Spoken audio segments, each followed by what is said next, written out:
അസ്സലാമു അലൈക്കും. ഇന്ന് ഞാൻ വന്നിരിക്കുന്നത് ഒരു മധുരക്കറിയുടെ റെസിപ്പിയുമായിട്ടാണ്. ഇനി നമുക്ക് നേരെ വീഡിയോയിലേക്ക് പോകാം.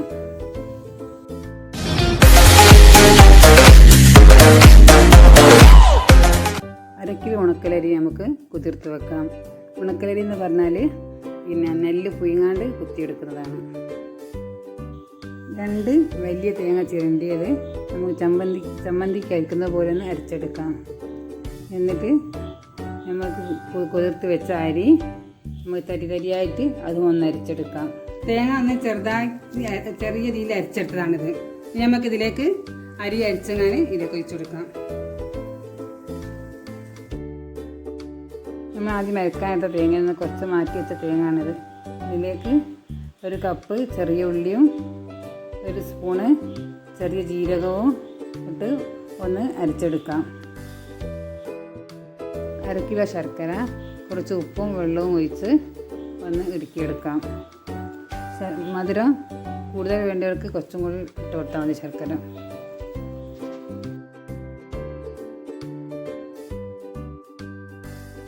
കുറച്ച് തേങ്ങാപ്പാലിലേക്ക് 2 പഴം ചെറുതായി അരിഞ്ഞിട്ട് ഒന്ന് വേവിച്ചെടുക്കാം.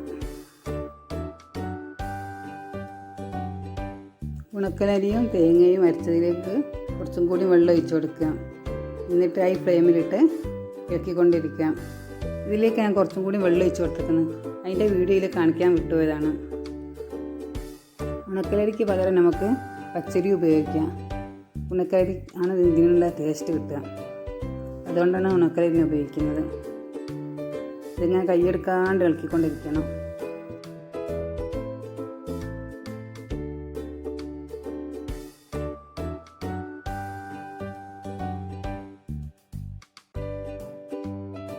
ഇതൊന്ന് വെന്ത് വരുമ്പോൾ ഇതിലേക്ക് നമുക്ക് ശർക്കര പാനി ഒഴിച്ചു കൊടുക്കാം. ചൂടോടെ കഴിക്കുന്നതിനേക്കാളും ടേസ്റ്റ് തണുത്തിട്ട് കഴിക്കാനാണ്. പിന്നെ ഫ്രിഡ്ജിൽ വെച്ചിട്ടുള്ള തണുപ്പല്ല, അല്ലാതെ റൂം ടെമ്പറേച്ചറിൽ വെച്ചിട്ടുള്ള തണുപ്പ് തന്നെ. നല്ല ടേസ്റ്റുള്ളൊരു കറിയാണത്. ശർക്കര പാനി ഒഴിച്ച് ഒന്നും കൂടി ഒന്ന് വെന്ത് വരുമ്പോൾ അതിലേക്ക് നമുക്ക് നമ്മൾ ആദ്യം വേവിച്ച് വെച്ച പായം ഇട്ട് കൊടുക്കാം.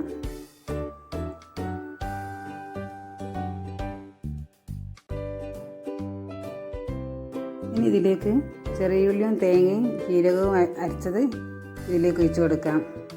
നമ്മൾ ചെറിയുള്ളി 1 കപ്പ് എടുത്തിട്ടുണ്ട്. പക്ഷേ ആ കപ്പ് അത്രയും കൂടുതൽ ഇട്ടാലും നമുക്ക് ചെറിയുള്ളിൻ്റെ ചുവയൊന്നും വരില്ല. നല്ല ടേസ്റ്റാണ് ഇതിനുണ്ടാകുക.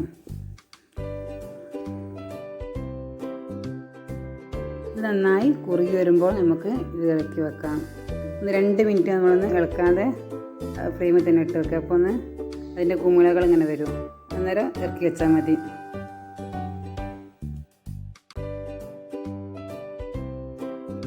നിങ്ങൾക്ക് എൻ്റെ വീഡിയോ ഇഷ്ടപ്പെട്ടാൽ ലൈക്ക് ചെയ്യുക, ഷെയർ ചെയ്യുക, സബ്സ്ക്രൈബ് ചെയ്യുക, തൊട്ടടുത്തുള്ള ബെൽ എനേബിൾ ചെയ്യുക.